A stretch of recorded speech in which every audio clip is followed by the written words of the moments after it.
Nah, anak-anak semua, kita tadi sudah menyanyikan lagu Profil Pelajar Pancasila bersama-sama.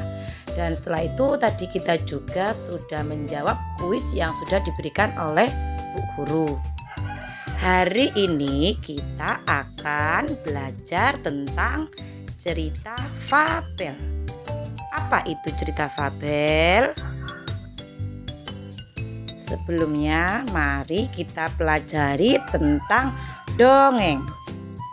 Dongeng menurut KBBI, dongeng adalah cerita yang tidak benar-benar terjadi.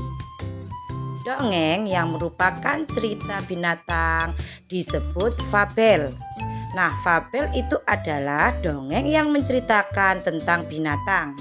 Tokoh-tokoh di dalamnya adalah binatang yang digambarkan memiliki watak dan sifat seperti manusia. Cerita fabel termasuk salah satu dongeng yang banyak diceritakan oleh orang tua. Fungsi dongeng yaitu sebagai alat atau sarana untuk menyampaikan nilai-nilai moral atau nilai-nilai pendidikan yang terdapat dalam masyarakat. Fungsi dongeng yang kedua sebagai hiburan bagi pembacanya. Mari kita belajar unsur intrinsik cerita fabel. Unsur intrinsik cerita fabel ada tema, tokoh, watak, dan latar. Untuk unsur satu yaitu tema. Apa itu tema? Definisi tema adalah ide utama yang mendasari fabel. Contoh seperti tema persahabatan, tema kekeluargaan. Nah, sedangkan untuk unsur kedua yaitu tokoh. Nah, para pelaku cerita yang diberi nama itu disebut tokoh. Tokoh itu bisa berupa apa saja, bisa berupa hewan, bisa berupa manusia, bisa berupa tumbuhan. Itu bisa disebut sebagai tokoh. Sedangkan unsur yang ketiga yaitu watak. Apa itu watak? Watak adalah karakter atau sifat dari seorang tokoh. Contoh watak yaitu contohnya seperti watak baik, bijaksana, rajin, pemalas, dan lain-lain. Nah, untuk unsur yang keempat yaitu latar. Latar itu apa? Latar adalah keterangan mengenai waktu, tempat, suasana dalam sebuah cerita.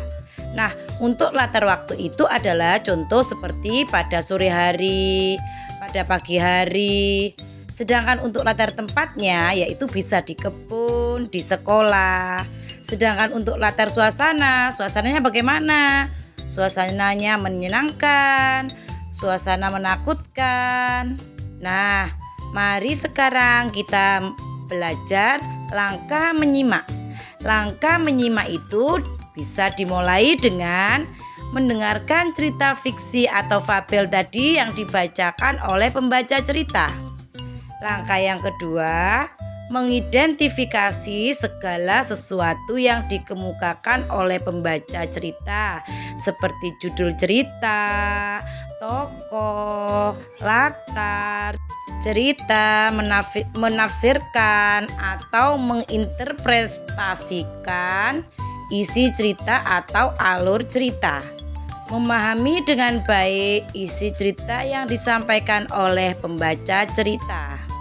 Nah, itu tadi adalah unsur intrinsik dan langkah-langkah anak-anak untuk menyimak. Semoga dari video tadi anak-anak dapat memahami tentang unsur-unsur cerita intrinsik dan langkah menyimak pada fabel.